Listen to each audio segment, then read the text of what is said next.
A grande rebelião, a chamada Grande Rebelião de 1857-58, também conhecida como Revolta dos Cipaios, né? Ela foi uma grande rebelião, né? Diferente das formas de amotinamento que ocorria no país antes, né? Era comum que algumas tropas se amotinassem, né, desse exército, mas não dessa forma, né, não da maneira como ela ganhou essa dimensão, né, de uma rebelião, né, que começou como um amotinamento, mas ele ganhou um efeito em cadeia, né, e aí ela foi ocupando, né, uma grande região do subcontinente, né, ao norte, né, e causou uma espécie de cisma, né, no país, né, e por um breve momento colocou em xeque a própria existência do sistema colonial. Né. Bem, onde é que estão as origens, vamos dizer, dessa revolta? Alguns autores vão falar justamente de uma certa inabilidade por parte dos chefes britânicos, né, dos comandantes britânicos. Uma dessas inabilidades justamente era submeter, né, os exércitos a realizar determinadas atividades, determinadas ações que causavam um grande constrangimento, né, um grande descontentamento das próprias tropas. Né. A gente, só para voltar um pouco, né, essa revolta dos cipaios, né, o nome cipaios justamente significa soldado. Né. Então, é uma revolta que nasceu justamente no meio militar, nos exércitos, no exército colonial, formado justamente por grupos, por grandes contingentes desses nativos, né, que começam justamente a se rebelar contra as autoridades britânicas, os comandos britânicos. Então, o primeiro nível, justamente o primeiro elemento dessa revolta, justamente vem através de algumas dessas ações, né? Entre elas, uma que está relacionada aos combates na Birmânia, né? Em que as tropas elas teriam que fazer a travessia por mar. E isso, apesar de parecer uma coisa relativamente simples, ela colocava numa situação de que, sobretudo para as altas castas, né, o exército era formado, né, de diversas castas dentro da sociedade, né, que vinham da sociedade indiana.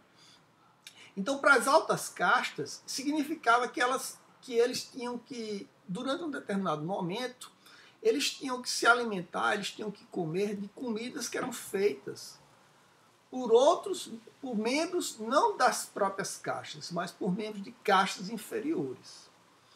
E isso, de certo modo, era um elemento constrangedor e difícil para essas altas castas, né?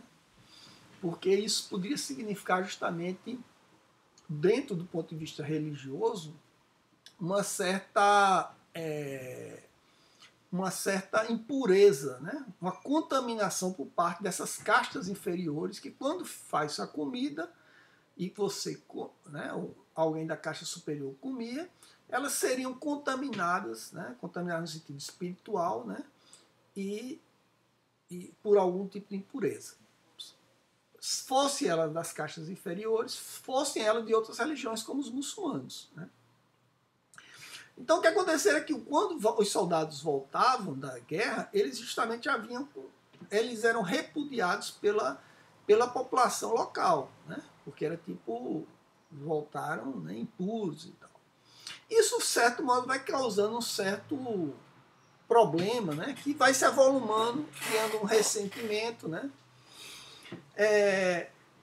Um outro momento importante aí é justamente a ofensiva britânica sobre o chamado Reino de Aoud. Né? Esse reino era um reino que apoiava, né? Era um reino que dava apoio era fiel, vamos dizer assim, à colonização, mas ele tinha uma certa autonomia. Só que, quando os britânicos resolveram estabelecer um domínio sobre esse reino, o que é que aconteceu? Boa parte das tropas cipaias, as tropas militares indianas, vinham desse reino, né? Então isso foi também causou um grande constrangimento, porque o soldado estava lutando contra o seu próprio país, né? Seus descendentes, os seus irmãos, né? Nativos e tal. Bem, mas assim, o elemento que vai ser o gatilho da rebelião vai ser justamente um fato que vai ocorrer, que é a distribuição, né, de um novo equipamento, um novo rifle, né, militar, e a distribuição de cartuchos que eram lubrificados por gordura animal, né? Então aqui o autor vai dizer o seguinte: para o novo armamento eram usados cartuchos de papel encerado. Uma ponta continha um sebo e a outra a bala.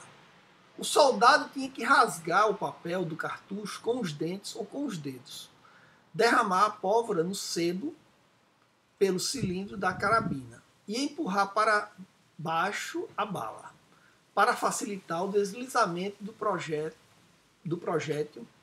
Esta ponta recebia gordura animal durante a fabricação do cartucho. Os engenheiros militares britânicos decidiram que o melhor lubrificante seria a gordura animal. Mas os produtos animais de todo tipo vedados para os hindus, e os produtos do porco, sebo inclusive, para os muçulmanos. Então você tinha um cartucho que ele tinha sebo animal, né? Que a partir do momento que o indiano rasgasse aquele sebo e entrasse em contato na boca com o sebo, ele estaria visto como impuro, e isso teria implicações sérias, religiosas. Bem, então isso vai causar uma revolta, né? Uma série de ressentimentos que já vinham em curso, né? Vai causar essa revolta, começa aí já em maio de 57, né? E vai começar justamente com os amotinados, né, que se apoderam da cidade de Delhi, onde tomaram, né, o chefe simbólico, que era justamente um velho imperador mongol, né, ficou preso, né, recluso lá no palácio.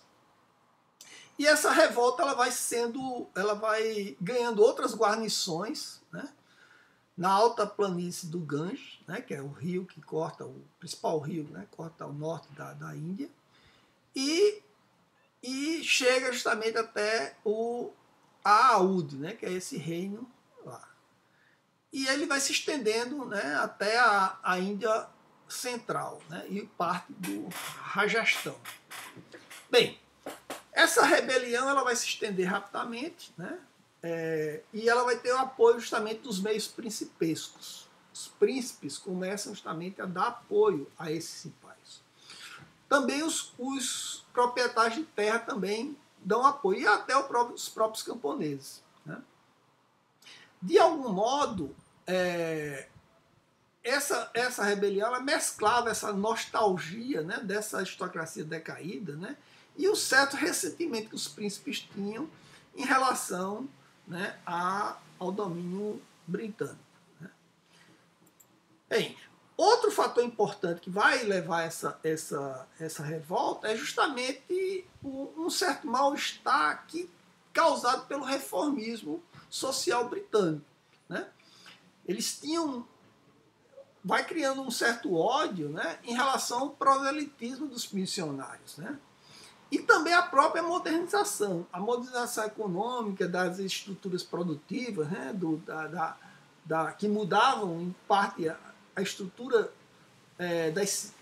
do campo, né. Isso vai causar um grande ingrediente, né, de rebelião, né, e também a arrogância racista dos próprios europeus.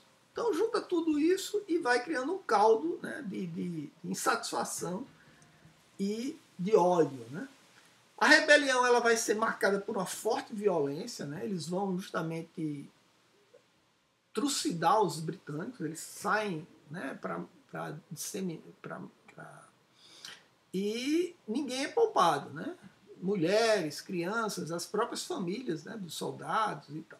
Muitos dos britânicos conseguem alguns fugirem, né, e se safar, mas partes eles vão ser, né, vai ser né, vítima dessa ofensiva. Além disso, os amotinados, os rebeldes, eles vão destruir os quartéis, eles vão provocar destruições em edificação, nas casas, né, nos bens, né, dos britânicos. Então foram meses de combate, né, e só no final aí do ano de 1857 é que os britânicos começam a conter, né, essa propagação, né, e é justamente eles reconquistam a cidade de Delhi, né, iniciam uma contraofensiva justamente no centro da Índia. E no ano seguinte eles começam, através de ajuda que vem de várias regiões, e sobretudo da marinha, né, do mar, eles conseguem justamente debelar essa rebelião. Os britânicos eles vão justamente reagir de forma também bastante contundente, né? Vão condenar os revoltosos à morte, né? Alguns vão ser enforcados, outros vão ser presos às bocas de canhões e vão ser, né, trucidados aí pelos disparos, né? Então eles fazem uma represária para mostrar justamente que qualquer tipo de ato como aquele seria pago justamente na mesma moeda, né? Vamos dizer assim. Esse movimento é importante porque, apesar dele ele não tinha, esse movimento ele não tinha uma verdadeira ideologia nacional, não era um movimento nacionalista. Ele estava muito mais ligado a princípios tradicionalistas, né, voltado à questão de uma restauração da ordem pré-colonial. Né. No entanto, ele conseguiu abalar a consciência e o sentimento da superioridade britânica. Né. Ele, de certo modo, fracassou, né, porque ele não conseguiu reverter o quadro colonial. Mas ele teve efeitos na mudança profunda do sistema colonial e das relações entre os britânicos com os indianos. Então, na próxima aula, nós vamos justamente dar continuidade a essa questão, trabalhando justamente o período pós-rebelião, né, aí 1857 até 1914.